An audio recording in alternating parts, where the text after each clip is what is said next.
So hi, everybody. My name is Faith Odom, and I'm the Assistant Director on the Alumni Engagement and Inclusion Initiatives team. Welcome to our Alumni Admissions webinar series. So with this series of virtual webinars, we seek to provide education on general topics related to the college application process.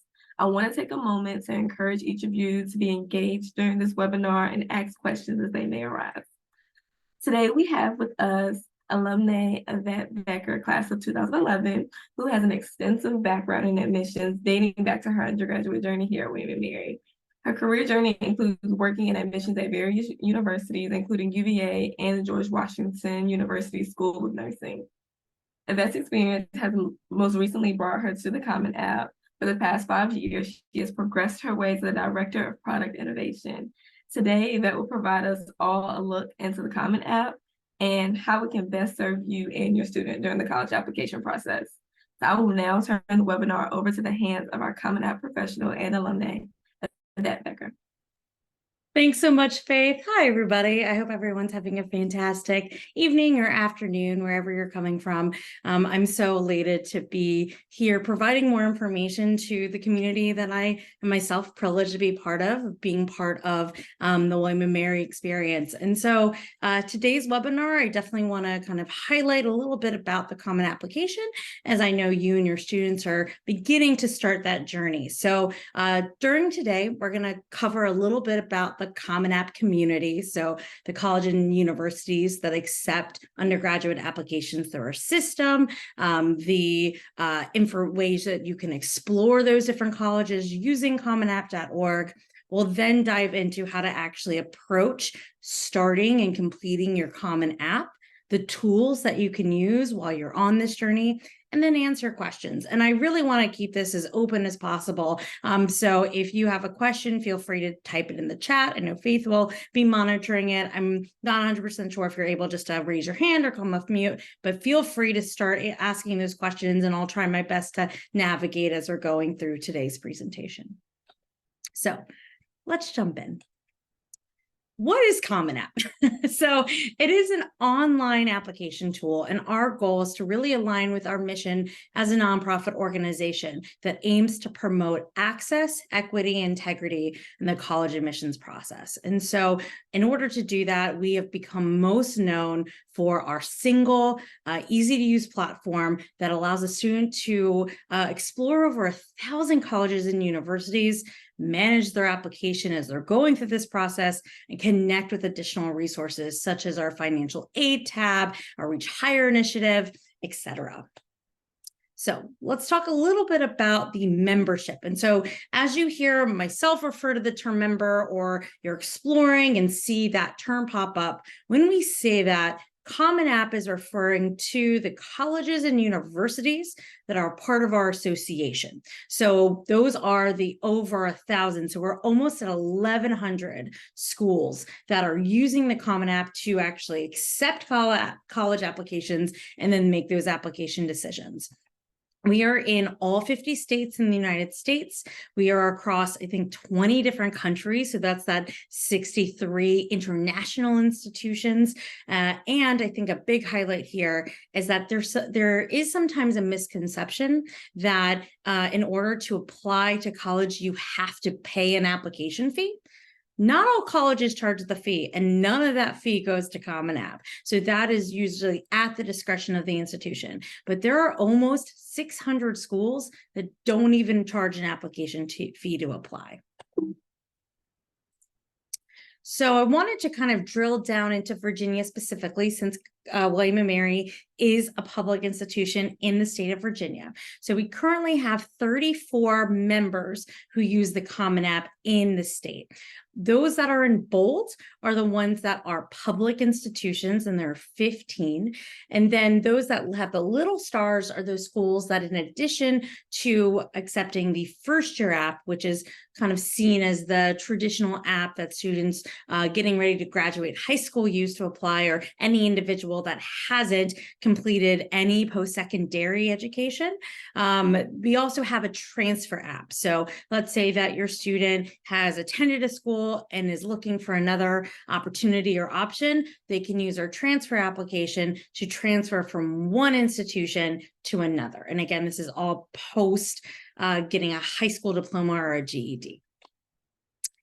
So I want to highlight a section on our main websites. If you just go to commonapp.org, there are a bunch of resources, and one of them is our Explore Colleges page. And this is a really neat section of the website because you can search for any of the schools that are part of our association. You can use the map tool to do so. You can do just a manual search. There are a bunch of different options based on what's easiest for you to kind of explore what schools are available by a bunch of different paradigms. So you can look at public versus private, how big their enrollment classes are, if the setting is urban versus rural, if they're test optional, so they don't require standardized tests at point of application, etc. So there's a bunch of different ways that you can kind of find that right school for you and your students. You can also export the list so that if you just want to print a copy and sit down and highlight it, you can do that too.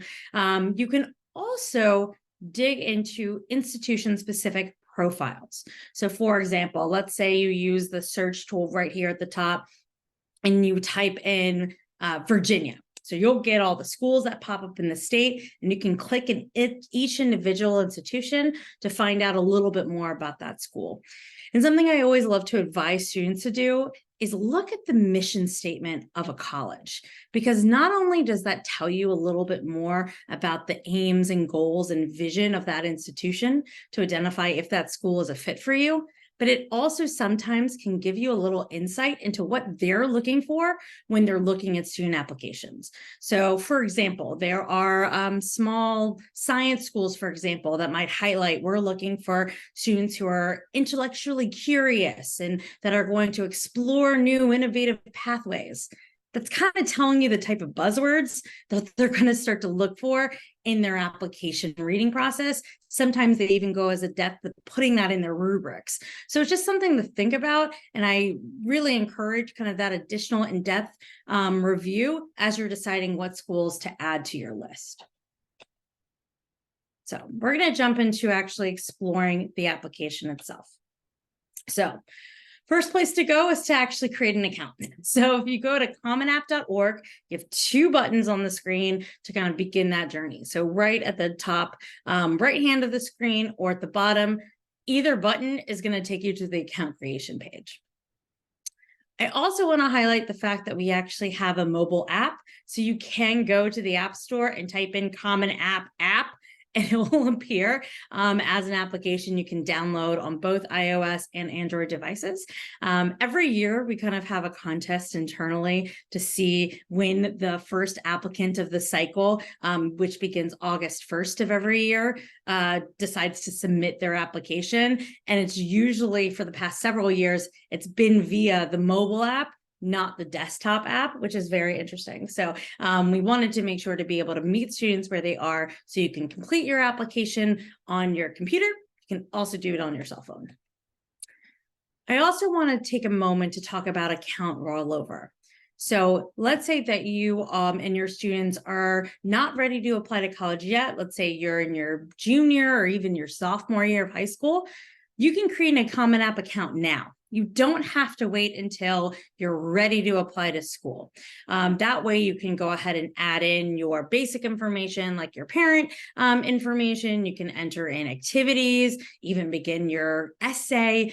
And that way you get a jump start so that when you're ready to apply, that information's already saved.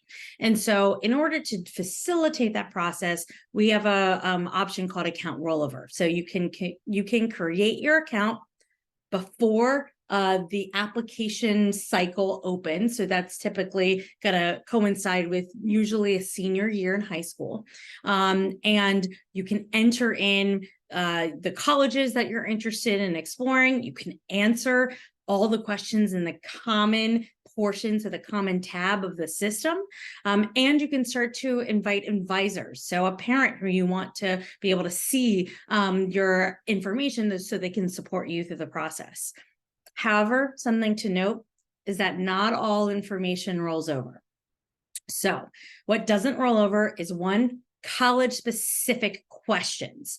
The reason is because colleges change them every year. It's usually to add a new major or to decide to make some edits to a question, et cetera, new policy, for example. So you can explore like how complicated that additional supplemental section could be, but whatever answers you enter before the year you're ready to apply, they're not going to carry over. So just be aware of that.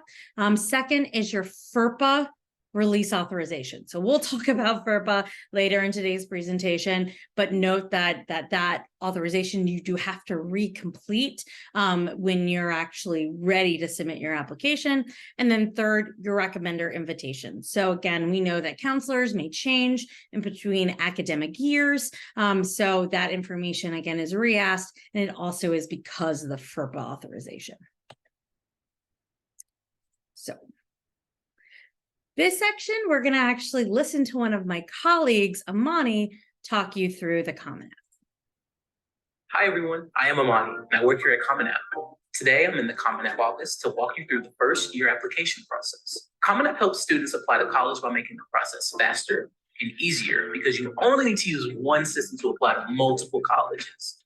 This video will walk you through the first year Common App from start to finish, from creating your account to submitting your application. This is the version of Common App you'll use if you're applying to college for the first time. If you're looking to transfer from a 2 or 4-year college to another college, we use Common App for transfer instead. There's a walkthrough of the transfer application link here and in the description. Let's get started. Starting on commonapp.org, select the Create an Account button. Once you land on the Let's Get Started page, you'll find a couple of different options. I'm going to select a first-year student. Enter your information to create your account. After creating your account, you'll have access to your application. I recommend getting started in the College Search tab. This is where you can find colleges and add them to your list. Common App has over 1,000 colleges to choose from. You can search by college name, location, or use the additional filters to find the right match for you. I'm going to type in my college, Howard University, as an example. Select the plus icon to add a college to your list. You can add or remove colleges at any time, so it's normal for your list to change. If you don't know where you want to apply yet, that's okay. You can still make progress on your application in the meantime. Head over to the Common App tab next. The information on this tab will go to every college you apply to, so you'll only need to fill it out once. I won't walk you through every question here, but I do want to talk about a couple. First, the Common App fee waiver. Colleges want to make sure that application fees do not create a barrier for any student. If you qualify for a fee waiver based on the criteria listed, make sure you select the yes here. You'll need to provide a signature, and then you won't have to pay a fee to submit your application. Regardless of whether you qualify for a fee waiver or not, Common App has over 450 colleges that don't charge an application fee. You can find those colleges using the filters in the College Search tab. I also want to talk about the writing section. Some colleges require a personal essay with your Common App. You can submit a personal essay to any college, even if it's not required. There are 7 prompts to choose from. Make sure to check out Jen and Emma's video breaking down each essay prompt to learn more. I'll link that in the description. Now I'm going to jump over to the dashboard. Your dashboard has all the colleges you've added to your list. For me, there's only the one I added earlier, but you might have more than one. You'll also find the status of each application. This is also where you can find all your deadlines. Remember, deadlines won't appear until you select the term and admission plan for each college over in the My Colleges tab. But once you select those, you can use your dashboard to track your deadlines and confirm when you've submitted your applications and any supplements. The My Colleges tab is where individual colleges will ask you any supplemental questions they may have. Questions that appear here will be different from school to school. This is also where you'll invite your counselor, teachers, and any other recommenders. Before you can do so, you'll have to fill out the FERPA release authorization. The Family Educational Rights and Privacy Act, or FERPA, regulates the privacy of student education records. This is where you give your high school permission to share your information with colleges you apply to. This is also where you can waive or not waive your right to review recommendations submitted as part of your application. This step of the application includes lots of helpful information, so read carefully before you continue. After completing these questions, you'll be ready to invite your recommenders. Once you finish answering questions and inviting your recommenders, the final step is to review and submit your Common App. You do this here in the My Colleges tab. You'll have the chance to review your entire application and make edits if needed. If the college has an application fee, you'll pay that here or skip it if you have a fee waiver. Paying the application fee does not submit your application. Once you've submitted your payment or fee waiver, you'll review some affirmations and then sign and date your application. After that, congratulations, you did it. You're officially applied to college. Remember, if you get stuck, we're here to help. Our support team is available 24/7, 365 days a year at commonapp.org/help. Well, that's it for me today. Thank you so much for walking through the application with me.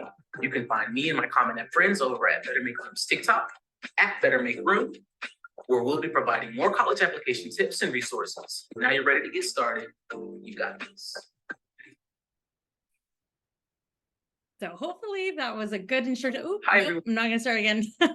But that's a quick review of the Common Application, and that video is on our YouTube channel. Hi, Okay, everyone. let's see if I Hi, can everyone. skip through. I am Amon. I work here at Common App. Today, I'm in the Common App Okay, give me 1 second. Technical difficulties. Let me get out of that video, and there we go.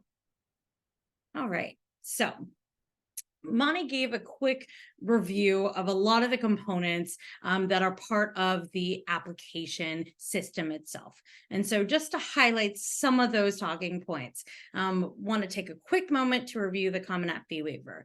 Again, it is based off of eligibility criteria. So if you have any questions or your student has any questions, this is a great opportunity to connect with a counselor at your school or any other resources just to review if your student is eligible or not. And if so, they just answer yes to the question. And again, they'll get a signature. Something to note is that this will also trigger a review portion for the counselor to also indicate their awareness of potential eligibility for the student. That's just a verification for the college perspective. So just to note that that is also part of the process.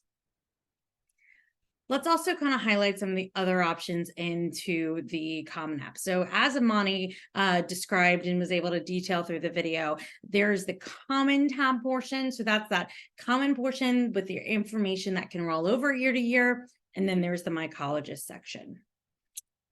So as you and your students are navigating this section, there are a couple sections that are worth noting. So one is if your student is receiving advising support. Colleges want to know if they're working with a community-based organization. So here are just some examples of those, and you can highlight them within the education section of their Common App. Also, this is where you can enter standardized test information. Colleges see this as self-reported. They know that if you also want to get, let's say, credit for those scores, if it's AP or IB, you may also need to submit the original test scores from the test score provider. But this is just how a college can get the insight as they're reviewing your application for admissions purposes. However, something to note, almost 1,000 schools, so 950 plus, don't require SAT or ACT test scores. You may have heard the terms, especially during the pandemic and beyond, the term of test optional. That's really a movement where colleges are becoming less and less dependent on standardized tests and are looking more holistically at a student's application and or really drilling down into the student's GPA, teacher recommendations, etc. So don't let test scores scare you off from applying to college. I can speak for myself personally. My SAT scores were not great. I realized, oh, I'm dyslexic. And I found that out halfway through my high school journey. And so that didn't prevent me from applying to William & Mary. And I'm glad I did because I got it. So just something to think about. The activity section, this is definitely a section we know tends to give some anxiety to students and stress. What do you put? What do college cares about? What do they need to know? It's much more about what interests you. College just wants to understand What activities inspire you? How are you spending your time out of the classroom? To just get a sense of who you are as a person and what kind of things you may or may not want to explore while you're attending an institution. So again, colleges know, and trust me from experience, if you're padding your resume. So don't just put a bunch of activities your senior year, really highlight what you're passionate about, what you spend your time on. And this also includes family commitments. We understand that sometimes there are other circumstances that you may spend a lot of your time taking care of siblings, having a job, doing other activities, taking care of a family member. That is absolutely an activity, and that's absolutely worth highlighting in your Common App. Also, I do want to take a moment because there's a question that always trips up students here, where there's a section that does ask you to detail hours per week or as well as time spent in the year. It's just an estimation. They're not going to call your school and ask, did this person actually spend this amount of time? It's really more about getting a gauge of, is this an activity that you do once a month? Or is this something that you're spending 5, 10 hours a week doing? And that again can give a little bit more insight of how much devotion and or time does this activity take up in your day and your week. The writing section. So I know essays are a lot and it's kind of a scary place. This is where I really want to encourage students to share more about who they are. This is where you can show your personality, your identity, the things that drive you, inspire you, scare you. It's definitely my favorite part of the application review process. It's just learning a little bit more about the individual student. A joke that I remember hearing a William & Mary admissions counselor talking about in their kind of tours was, times where students write about their grandparent in their essay. And it makes a reader excited to know the grandparent, but you don't know much about the student. And so this is where I encourage students to really think about what voice and story you want to tell about yourself. So we have multiple prompts that you can select, everything from personal growth to a time of gratitude in your life. You can also select topic of your choice and be able to kind of write about anything that you would like. So this is really a place that I encourage time for you to sit and think through what you want to express, have multiple people edit it. You can either type directly into the application itself, or you can also upload a Google Doc. So that way you can have it edited by people before and then upload it into your application. Totally up to you of how you want to do it. There's also a section in the Common App that gives you a space to provide a little bit more context, if needed, about community disruptions. So the original reason that we added this question was during the COVID-19 pandemic, but it also has been adapted to give space if you have to explain, unfortunately, about natural disasters in your area, other things that have left a long-lasting impact on your life. This is completely an optional question. And by optional, I mean optional. You do not have to answer it. But if there is something that you want to convey to colleges, you're welcome to do so here. There also is a section called courses and grades. This is not required by every institution, and it will only appear if it is required. So you'll see here, as shown in the screenshot, it will display if you've added colleges to your list that require the section, as well as any colleges you've added to your list that don't use it at all. So it's kind of all or nothing. So that way, hopefully it's a little easier to navigate. And this is essentially a self-reported transcript. So if you add a college to your My Colleges list that does require courses and grades, the first thing I would advise you to do is go to your school and request an unofficial printed copy of your transcript. So for the parents out there, kind of like filling out your taxes, kind of want all your information with you, you just kind of regurgitate it into the form. And the reason some schools do require it is that it helps simplify the review process for them. It's just a way to see all students' grades all at once before waiting for a final high school transcript, which sometimes comes after they need to make an admissions decision. So you'll see this a lot from pretty high volume institutions. It just makes the process more efficient. And so that's why they'll ask you to navigate through it. I want to take a moment to also talk about the My Colleges section. So this is where, again, you have the common portion that's the same for every institution to which you're applying, and then the My Colleges section that highlights the variations. So what's different per institution. So this is where you're going to answer college-specific questions. You're going to complete the FAFSA authorization that Amani highlighted in the video. You're going to invite and assign recommenders, actually submit your application, and for some institutions may also need to complete an additional writing supplement. Something to note, if your student attends a high school or an institution that uses a third-party recommendation system, so such as Naviance is one of the big tools out there, it's going to prompt you when you get to the section and you attempt to fill out your FAFSA or do anything in the recommenders section. It's going to prompt to say, actually use the system. And this is based off of what the student enters in the education section of the common portion of the app. So something to note is if your student attends a high school with a pretty common name like George Washington High School or something pretty common, make sure that when they add the school that they're finding the actual right school. Sometimes a good indicator is to get the CEB code or CEB code because that's unique to every single high school in the world. And that way it you get the right school because the system will convert based on that information. We do have a multitude of recommendation integration partners. In addition, Naviance was just one example. So again, I would definitely make sure that your student knows which system, if your high school uses a system to send transcripts, recommendation letters. Usually they're called college and career readiness platforms. So a lot of times they'll do other things in that system as well. So they should just know the name. And the system, the Common App will recognize that, again, based on when they add their high school into the common portion of the system. We're going to take a little bit of time to dig into recommendation types. So there are 4 different types that are asked about in our system. First one is the counselor.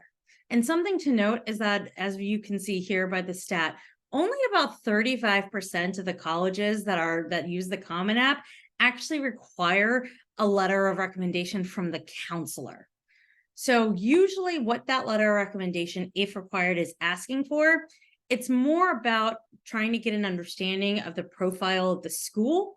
It's typically less about needing to describe the student. So I understand, especially if your student attends a high school where there's a large ratio of counselor, to students. I know this can be daunting. It's a lot more, again, about, is the high school competitive? How many APs do they offer, et cetera? It's more of just getting a sense of what the high school environment is like for the student and how that student may fit within that high school profile. Also, counselor recommendations are important because it's where they submit the transcript. So again, make sure you follow your school policy to get your high school transcript sent to your colleges of interest. And again, it's through either the Common App or recommendation partner. So almost all of it is digital these days. So just make sure you understand the policy as you're going through this process. Counselors can also view student completion progress. So your counselor may reach out to you to confirm, have you completed all the steps necessary so that they complete their recommendation process on their end. Kind of similar for teachers and other recommenders. I would say a big difference here is that in order to submit an application through Common App, a student has to invite their counselor, and it is one individual that goes to all schools. Teachers and other recommenders, as well as advisors, are a little bit more malleable. So a student, let's say you're applying to one art school, but the rest of colleges you're applying to are liberal arts. If you want to, you can change up who you invite and who you assign to schools. So let's say you have a teacher who is an art mentor to you and you're applying to the Savannah School of the Arts or SCAD, you can just assign that teacher to that one school, and that's up to you. But again, not all colleges require teacher recommendations. Not all even allow that. So it's just something to know. Someone asked a question in the chat, so I'm going to try to answer it live. So is there a way for us to see when counselor and teacher recommendations and or transcripts have been received by Common App? Great question. And the answer is yes. So it's going to appear within the FERPA and recommendations section of their account if the student does not go to a high school that uses a third-party vendor system.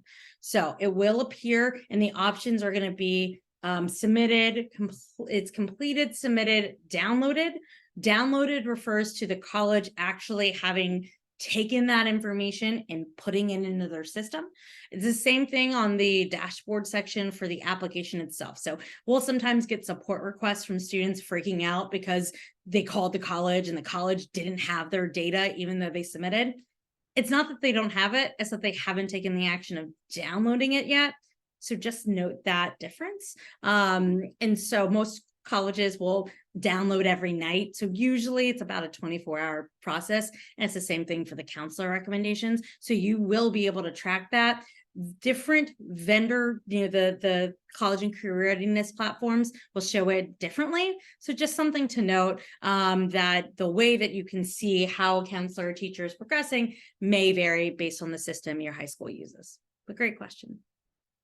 I'm going to go a little bit on to other recommenders here. So another recommender can refer to, a civic leader, clergy member, a non-academic arts teacher, a peer. Different colleges may offer options for those other recommenders, but not all colleges will accept that. So just something to note, you may be able to add them or invite those recommenders, and then you may have added colleges that don't accept those recommendations. It's just something to note. So if you do have questions or still want to explore if you can submit additional letters of recommendation, you can call the schools individually, but I will say, just from professional experience, if they don't allow that option, typically they don't want to receive that information. It's just going to bog down their reading process. So just keep that in mind if you do decide to reach out. For advisor, this is a fourth recommender type, again, completely optional, but this is giving a little bit more agency to your students and also yourself. So a student can invite up to 3 advisors to help them review their Common App. So advisor will not submit any forms, but advisor invitation will allow you to view the student's completion process as well as see a PDF copy of their application. So that way you can just help coach them through this process. So I'm going to take a pause because I just covered a ton of information. Any questions? So feel free to submit through the Q&A. Let's take a minute.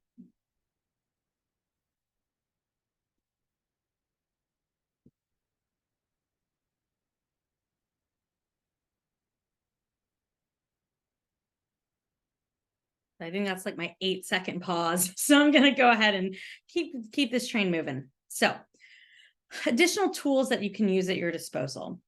We partner with an organization called UStrive that provides mentor assistance to students as they're going through the college application process. This is a free service. And so as a student gets to within the profile section of the application, underneath the fee waiver, there's a question that's visible to all students that asks if you want to be connected with this virtual mentorship organization. You just say yes, and then they'll send you an email and you can kind of decide if you want to work with your mentors or not. So it's definitely an option to, again, help navigate this application process. I also want to highlight our Great Scholarship Initiative. I'm very proud of this one personally because I get to support the team that has been managing our scholarships work. And so there are a couple organizations that are actually physically on Common App that are scholarship providers. So specifically, there's Jack Kent Cook, and they use Common App to accept and then evaluate applications for this scholarship. We also, through our system, we can connect you to a big future scholarship search provided by our friends at College Board. And there's also a way for you to get a personalized list of match scholarships from our partners at Scholarship America, which is the largest aggregator of private scholarships, as well as reminders about upcoming deadlines. So to learn more about scholarship information or just general financial aid, check out the Financial Aid and Scholarships tab, which is on one of the top tabs at the top of the Common App account.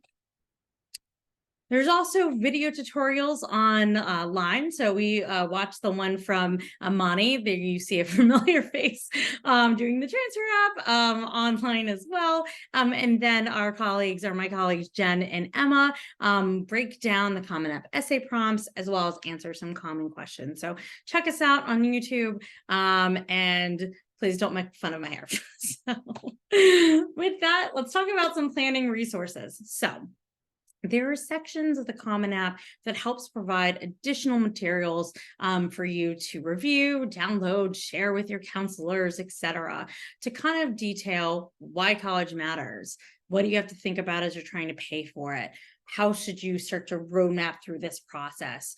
There's just a lot out there. And so we try our best to kind of provide some of that support through our resources on our website. One of the best tools I would highlight is our Common App Ready Toolkit. You can download various PDFs. We have them in both English and Spanish. And that way you're able to kind of just get some more like worksheet-based material. We know that works for a lot of people.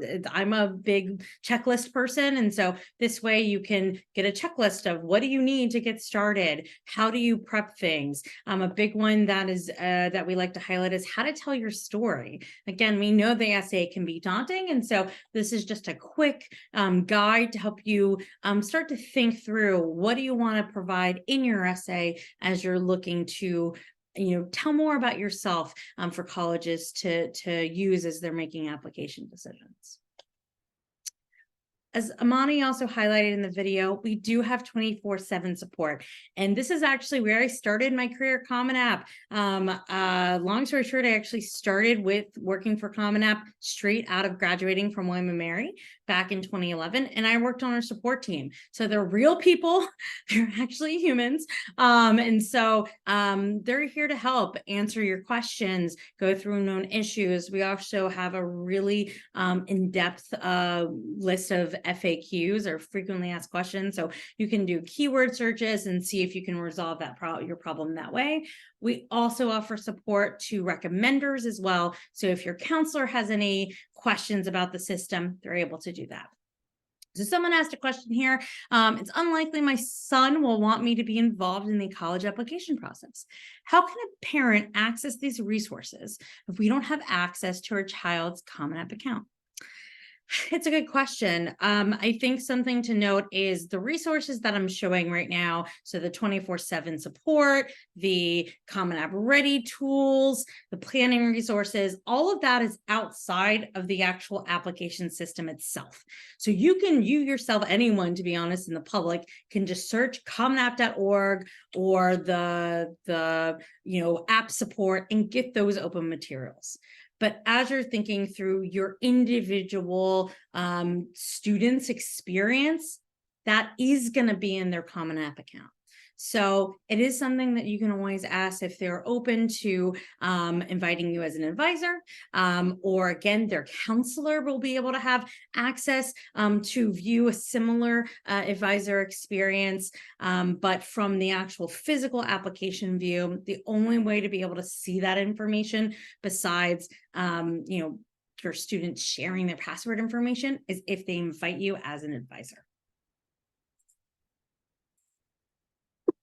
All right, so a tool I also want to highlight here is our Reach Higher Pathfinder tool. So Reach Higher is one of our internal initiatives really to help advocate for students to think beyond secondary opportunities and think about college, military service, really anything after they graduate school. And so this is a way just to think through what are the components that anyone needs to navigate as they're trying to decide what's my right path. And so kind of using this map tool, if you will, you can think about what do you need to research? What should you explore? What do you need to know when you apply? What are the components you need? You got to confirm what, how much is it going to cost? And then overall, what do you want to do and hone and get specific into as you're making that final choice of where you want to go or what kind of journey you want to take?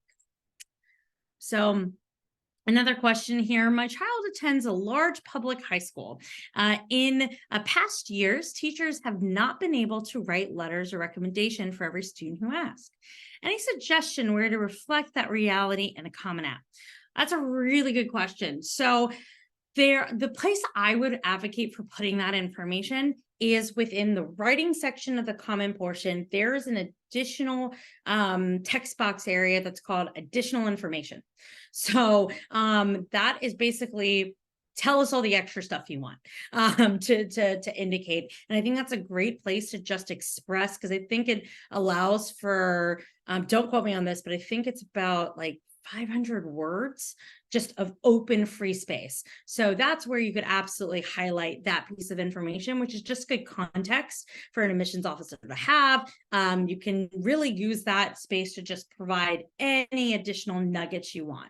And that will be part of their application process. So that's what I would recommend to provide that additional context. Another question, can colleges see that a student has invited advisors within the Common App platform, and would they care or see that negatively?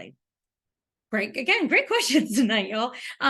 No, colleges cannot and do not receive the list of advisors. The only recommender types that colleges are sent a list of are counselors, teachers that the student is associated with that college, as well as any other recommenders they've associated with that college or, invited, quote unquote. Advisors, totally for the student, only visible from the student experience, and only visible again to that advisor who has been invited. So nope, the colleges won't see it.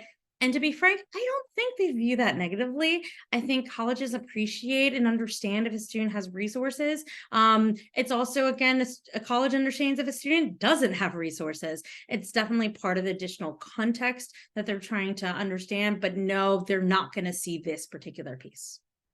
The only thing that they would see, again, is if a student lists that they work with a CBO. That's really the only additional support a college would have any access to. And again, that's if the student chooses to list those CBOs. So I'm going to flip to the last slide that I have here, which of course is a plug for social media. Yay. So you can connect with us through all the various platforms using hashtag Common App, Reach Higher, and Better Make Room. So please shout us out, follow us. We're happy to connect with you online. And then with that, I'm just going to open the floor for questions. So one person asked here, does it matter to colleges if you waive your ability to see your recommendations? Yes, it does. So again, FERPA is a legal, federally provided right. So it's really up to the student to determine if they want to waive that right. But something to note is I don't even want to, let me rephrase this. I don't even know if it's directly that it will matter to the colleges. A lot of times it will matter to the high school, because a counselor or a teacher can see if a student doesn't waive their right. And some schools even have policies where they kind of need that right waived so that the counselor and the teacher has the autonomy to write an authentic review without any potential oversight. Again, there's nuances there, so I don't want to editorialize too much, but I would say if you're considering not waiving the right, just understand if that could impact a teacher or a counselor being able to write a recommendation on your behalf. Something to also note, because there have been cases where students don't waive their right so that they can then review their letters of recommendation and read what was written about them. It's a much harder process than people, I feel like, sometimes understand or realize. In order to actually get those recommendations, not only did the person still have to write the recommendation. They had to have submitted it, or it had to have gone to the school, which again goes through the student submitting an application. And then each individual institution to which the student submitted their application and the recommendation materials went there has to have saved that information and then make it available post the admissions process. And it's that last piece that not all schools do. It's a lot of data to store. So sometimes a student can do a retroactive request and the college might say, sorry, we didn't save these materials. So just something to note. Any other questions?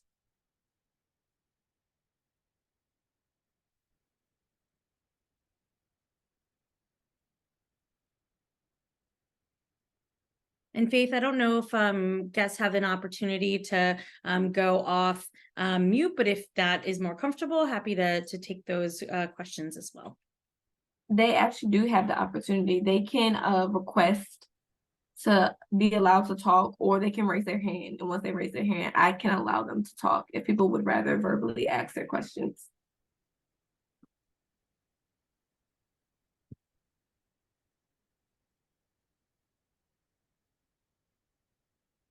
So a couple questions here. So do you know why some schools elect not to be on the Common App? What is the primary reason they give?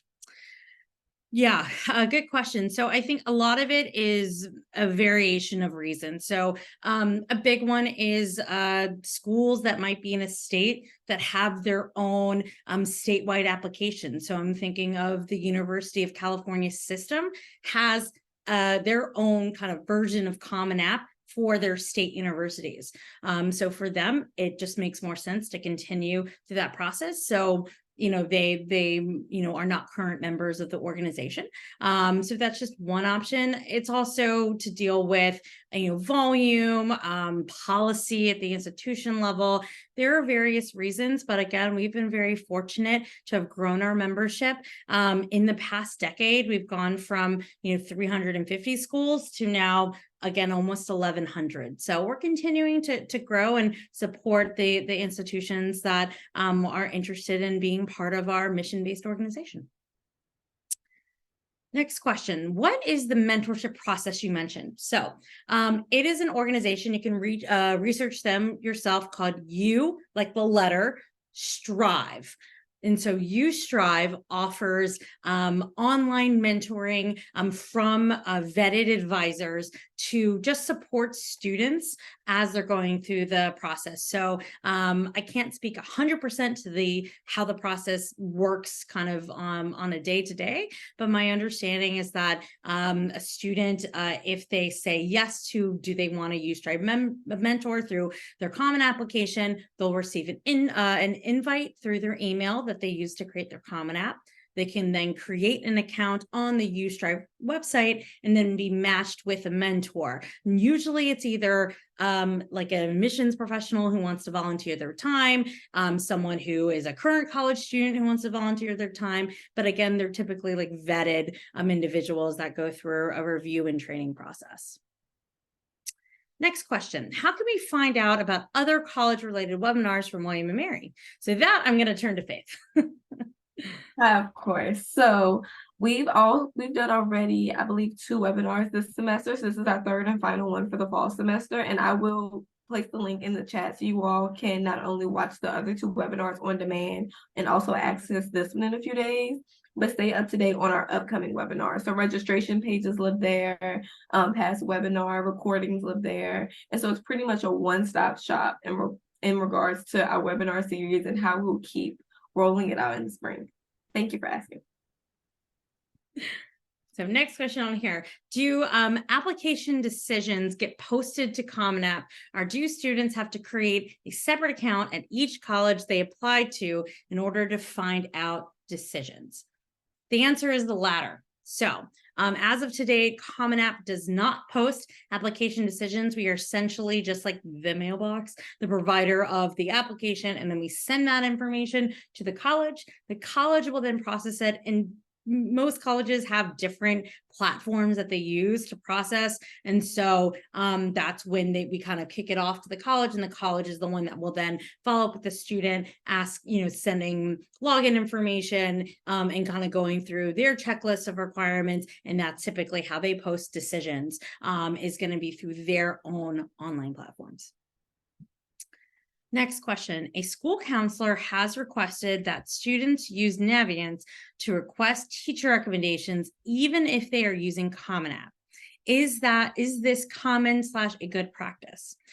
So again, usually it comes from how the high school processes their forms. So I would say typically it's because the counselor is requesting it because that's the system the high school or even the full district has purchased that contains the grades, the transcripts, all the materials that they can then include in the process. So it's not necessarily a good or common practice. It's a system that's been purchased by the school, and that's just what they're using to move their forms. So if again your student goes to a high school that uses that system, that is definitely the system they should use and go through in order to get their transcripts sent to their high school. But if you have any questions, definitely reach out to the counselor to learn more. Any other questions? And I see that Faith posted the links in the chat, so check that out.